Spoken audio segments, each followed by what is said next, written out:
Hello friends, कैसे हैं आप सब। Class 12 macro economics chapter 4 measurement of national income. इससे पहले मैंने आपको chapter 3 national income and related aggregate पूरा कंप्लीट करा दिया है।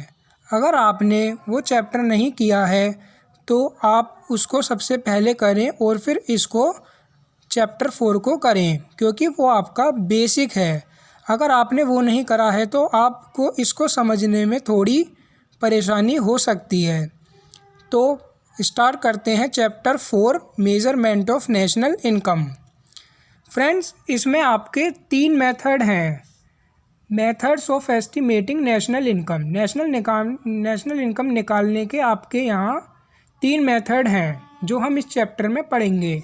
नंबर 1 प्रोडक्शन मेथड, जिसका अदर नेम है वैल्यू एडेड मेथड, जिसमें हम GDP-MP या GVA-MP फाइंड करते हैं। नंबर 2 इनकम मेथड, इसमें हम NDP-FC फाइंड करते हैं। NDP-FC को हम डोमेस्टिक इनकम कहते हैं और नेशनल इनकम को हम NNP-FC कहते हैं। ये मैंने आपको चैप्टर 3 में बताया है।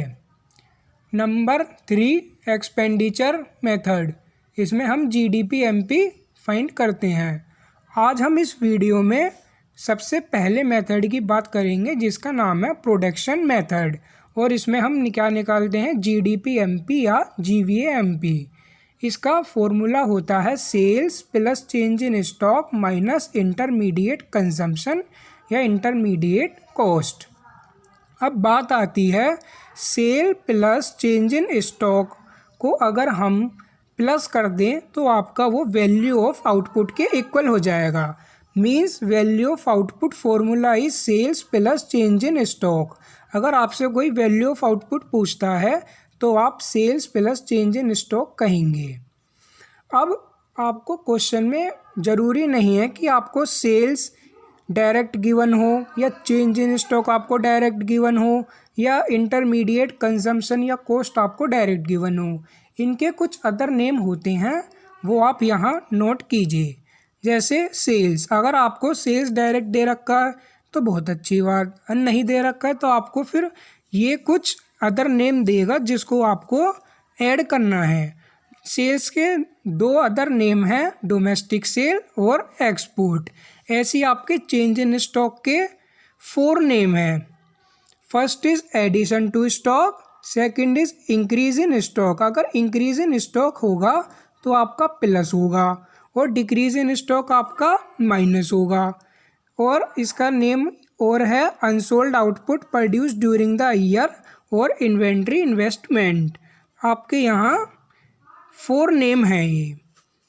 और चेंज इन स्टॉक का एक फॉर्मूला भी होता है closing stock minus opening stock. अगर आपको क्लोजिंग स्टॉक दे रखा है और ओपनिंग स्टॉक दे रखा है तो आप चेंज इन स्टॉक निकाल लेंगे closing stock minus opening stock करके। अब इंटरमीडिएट कंजम्पशन की बात करते हैं। इनके अदर नेम क्या हैं, जैसा कि आप यहाँ देख रहे हैं इंटरमीडिएट कंजम्पशन या कॉस्ट, हम इसको शॉर्ट में कहते हैं IC। इसके 3 अदर नेम हैं। First is purchase of raw material, second is import and third is single use producer good. अब आपको कुछ 3 पॉइंट ये नोट करने हैं और इनको याद रखना है। First is production for self consumption is added in sale. अगर आपको production for self consumption given है तो आपको वो सेल्स में प्लस करना है। Second is electricity bill is to be added in IC। अगर आपको इलेक्ट्रिसिटी बिल गिवन है तो आपको IC में ऐड करना है। IC मीन्स इंटरमीडिएट कंजम्पशन या इंटरमीडिएट कॉस्ट।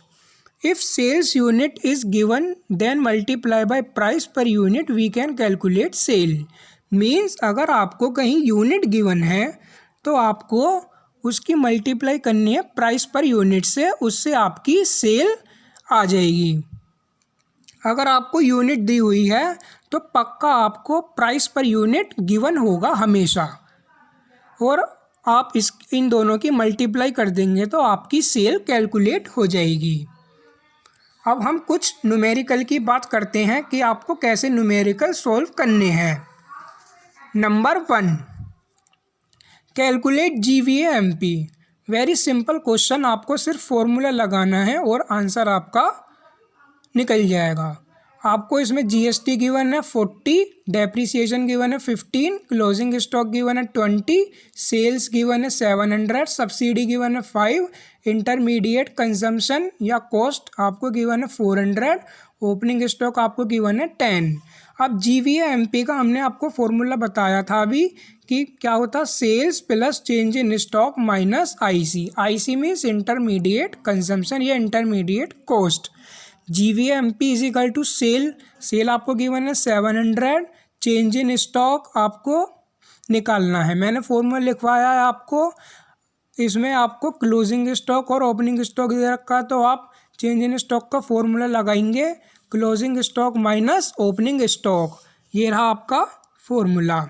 आप इसमें यहाँ फॉर्मूला लगाएंगे चेंज इन स्टॉक में, opening minus closing means closing minus opening, 20 minus 20 minus 10, और इंटरमीडिएट कंजम्पशन आपको गिवन है 400, और आप इन सबको प्लस माइनस करके GVA-MP आ जाएगा आपका 310। Number 2, find GVA at FC means GVA at factor cost निकालना है आपको, GVA-FC। इसको निकालने के लिए आप यहाँ देखें, आपको गिवन है यूनिट, मैंने आपको बताया यूनिट आपको गिवन है, तो आपको प्राइस पर यूनिट मल्टीप्लाई करनी है इन दोनों की, आपकी सेल आ जाएगी। चेंज इन स्टॉक आपको डायरेक्ट गिवन है, IC आपको गिवन है। इसका सॉल्यूशन ये रहा। GVA-MP आपको सबसे पहले इसमें निकालना है, sales plus change in stock minus IC करके सेल आप निकाल लेंगे, unit into price per unit करके, यूनिट आपकी 200, प्राइस पर यूनिट आपकी 20, इसकी मल्टीप्लाई कर लेंगे। चेंज इन स्टॉक आपका माइनस का 500 गिवन है, IC आपको गिवन है 15,000, आप GVA-MP निकाल लेंगे, आपका आ जाएगा 24,500। अब बात आती है GVA-FC, हमको क्वेश्चन में GVA-FC निकालना है, GVA-MP नहीं निकालना, GVA-FC निकालना है। GVA-FC निकालने के लिए मैंने आपको बताया प्रीवियस वीडियो में, आपको जो भी निकालना होता है वो आप यहाँ लेफ़्ट साइड रखेंगे, और इसको जो आपको ये गिवन है GVA-MP हमने निकाला वो आप राइट साइड रखेंगे, और आपको क्लॉकवाइज चलना है। GVA तो कुछ नहीं होगा, मार्केट प्राइस से फैक्टर कॉस्ट में जाने के लिए आपको माइनस NIT करना है, ये मैंने आपको चैप्टर 3 में बताया है। अगर आपने वो चैप्टर नहीं देखा है तो आपको ये क्वेश्चन समझने में थोड़ी मुश्किल हो सकती है, इसलिए आप वो चैप्टर पहले पढ़ें और फिर इस चैप्टर को करें। आप देखिए GVA-FC is equal to GVA-MP आपका 24,500 आ गया, और माइनस NIT का फॉर्मूला मैंने आपको बताया IT माइनस सब्सिडी। अब IT आपकी यहाँ गिवन नहीं है, तो हम यहाँ IT रख देंगे 0, और IT माइनस सब्सिडी आपकी माइनस 300 है, अब यहाँ माइनस 300 कर देंगे, और माइनस माइनस प्लस करके आपका आंसर आ जाएगा GVA-FC 27,500। Number 3, calculate intermediate cost. Value of output given है, NVA-FC गिवन है, GST गिवन है, सब्सिडी गिवन है, और डेप्रिसिएशन गिवन है। आपको सबसे पहले GVA-MP निकालना है। GVA-MP निकालने के लिए आप sale plus change in stock minus IC करेंगे, और मैंने आपको बताया sale plus change in stock को हम वैल्यू ऑफ आउटपुट कहते हैं। वैल्यू ऑफ आउटपुट आपको गिवन है 200 माइनस IC। GVA-MP हमको निकालना पड़ेगा। GVA-MP आप कैसे निकालेंगे, आपको एक चीज़ गिवन है NVA-FC, आप यहाँ देखिए GVA-MP निकालने के लिए हम इसको लेफ़्ट साइड रखेंगे, और जो गिवन है वो NVA-FC आप राइट साइड रखेंगे, और GVA-MP हम निकाल लेंगे। आपको क्लॉकवाइज चलना है, नेट से ग्रॉस में जाने के लिए आपको प्लस डेप्रिसिएशन करना है, फैक्टर कॉस्ट से मार्केट प्राइस में जाने के लिए आपको प्लस NIT करना है। GVA-MP is equal to NVA-FC आपका गिवन है कितना 80, NVA-FC आपका कितना गिवन है 80, और डेप्रिसिएशन आपको गिवन है 20, और plus NIT IT minus subsidy. IT आपका IT के लिए मैंने आपको कुछ इनडायरेक्ट टैक्स से मैंने प्रीवियस वीडियो में आपको कुछ एग्जाम्पल लिखवाए थे, उसमें आपका GST इंक्लूड होता है, तो आप यहाँ GST रखेंगे 15 और माइनस सब्सिडी आपको गिवन है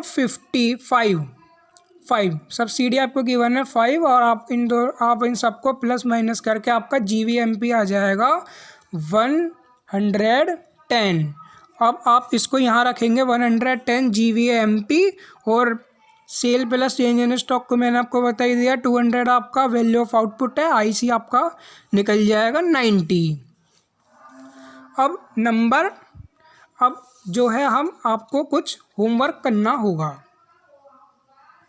ये हैं आपके होमवर्क के क्वेश्चन, ओनली 3 क्वेश्चन हैं। जैसे मैंने आपको बताया है बिल्कुल इसी पैटर्न से आपको करने हैं। आपको एक फर्म है X, उसका आपको इन्फॉर्मेशन दे रखे और आपको GVA निकालना है। GVA में GVMP ही आपको निकालना है। GVMP का आप सीधा फॉर्मूला लगाएंगे और वो जो मैंने आपको पॉइंट नोट करवाए हैं वो आप नोट करके ध्यान से पढ़कर आप ये कर सकते हैं। नेशनल इनकम निकालना है आपको नंबर 2 में। नेशनल इनकम निकालने के लिए आप ऐसे ही करेंगे जैसे मैंने आपको फैक्टर कॉस्ट निकलवाया था अभी पीछे ही आपको मैंने फैक्टर कॉस्ट निकलवाया था। ऐसी आपको नेशनल इनकम निकालनी है। उम्मीद है आप ये कर लेंगे। और नंबर 3 आपको सेल्स निकालनी है। सेल्स निकालने के लिए आप ऐसे ही करेंगे जैसे मैंने आपको भी बताया है। अभी मैंने आपको इंटरमीडिएट कॉस्ट निकलवाई थी, ऐसी आपको सेल निकालनी है बिल्कुल सेम पैटर्न में। अगर आपको हमारी वीडियो पसंद आती है तो आप लाइक शेयर सब्सक्राइब करें और कमेंट करें। Thank you.